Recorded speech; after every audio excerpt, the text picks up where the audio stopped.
ఏ vegetable curry అయినా అప్పటికప్పుడు తీసుకొచ్చి చేయండి. అప్పటికప్పుడు తీసుకొచ్చి చాలా టేస్టీగా ఉంటుందనమాట.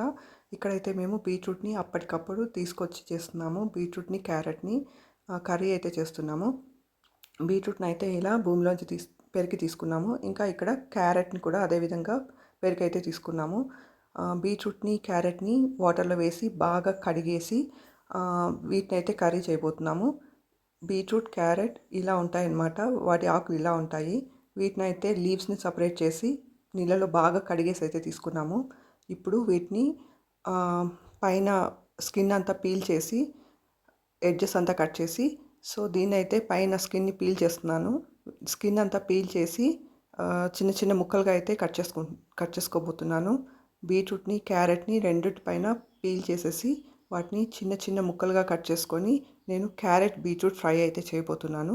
ఇలా అప్పటికప్పుడు తీసుకొచ్చి చేశారంటే అసలు టేస్ట్ అయితే నెక్స్ట్ లెవెల్‌లో ఉంటుంది. చాలా అద్భుతంగా ఉంటుంది. ఇలా కనుక కర్రీ చేశారంటే అసలు ఒకసారి ఇలా చేసి చూడండి. అసలు ఈ టేస్ట్ అయితే మీరు ఎప్పుడు టేస్ట్ చేసుండరు. అంత రుచిగా ఉంటుంది. ఇలా బీట్రూట్, క్యారెట్‌ని పైన పొట్టు తీసేసి చిన్న చిన్న ముక్కలుగా కట్ చేసేసుకొని వాటినైతే ముందుగా ఉడికించుకోవాలి. బీట్రూట్‌ని, క్యారెట్‌ని ఇలా చిన్న చిన్న ముక్కలుగా కట్ చేసేసుకొని వాటిని కుక్కర్‌లో అయితే వేసి ఉడికించుకోవాలన్నమాట. ఇక్కడ నేను బీట్రూట్‌ని అయితే కట్ చేస్తున్నాను. బీట్రూట్‌ని ఇలా చిన్న చిన్న ముక్కలుగా కట్ చేసేసి ఒక ప్లేట్‌లోకి అయితే తీసేసుకోవాలి. ఆ తర్వాత ఇదే విధంగా క్యారెట్‌ని కూడా కట్ చేసేసుకొని ఒక ప్లేట్‌లోకి అయితే తీసేసుకోవాలన్నమాట. నేను బీట్రూట్‌ని మొత్తం కట్ చేసేసి అయితే ఒక ప్లేట్‌లోకి తీసేసుకున్నాను. ఇలా ఉన్నాయన్నమాట ఫ్రెష్‌గా. సో దీన్ని వేరే వెసల్‌లోకి అయితే ట్రాన్స్‌ఫర్ చేసేసాను. ఇప్పుడైతే నేను క్యారెట్‌ని ఇదే విధంగా కట్ చేయబోతున్నాను. క్యారెట్‌ని కూడా ఇదే విధంగా చిన్న చిన్న ముక్కలుగా కట్ చేసుకుంటున్నాను. ఫస్ట్ అయితే క్యారెట్స్‌ని ఇట్లా సర్క్యులర్ వేలో కట్ చేసేసుకొని ఆ తర్వాత అయితే నేను ముక్కలుగా కట్ చేస్తున్నాను. ఇలా కట్ చేసుకుంటే తొందరగా అయిపోతుంది. క్యారెట్‌ని అయితే కట్ చేసేసుకున్నాను. ఇప్పుడైతే బీట్రూట్‌ని, క్యారెట్‌ని రెండిటిని కలిపేసి దీన్నైతే ఫస్ట్ ఉప్పు వేసి ఉడికించుకోవాలి. ఈ ముక్కల్ని కుక్కర్‌లోకి ట్రాన్స్‌ఫర్ చేసి తగినంత ఉప్పు అయితే వేయాలి.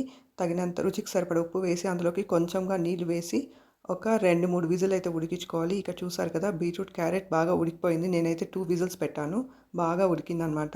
ఇప్పుడైతే ఒక పెనం తీసుకొని పెనంలోకి కొంచెం ఆయిల్ వేసి ఆయిల్ వేడయ్యాక కొంచెం వడియం వేసి దంచిన వెల్లుల్లిని వేసి ఉడికించి పెట్టుకున్న బీట్రూట్, క్యారెట్ ముక్కలను అయితే వేసేసి బాగా కలిపేసుకోవాలి.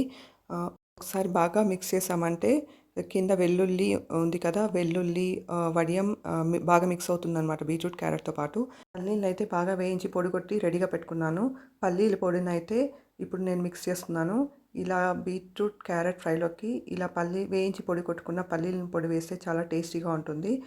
రుచికి సరిపడా చిల్లీ పౌడర్‌ని కూడా వేసి బాగా వేయించుకోవాలి.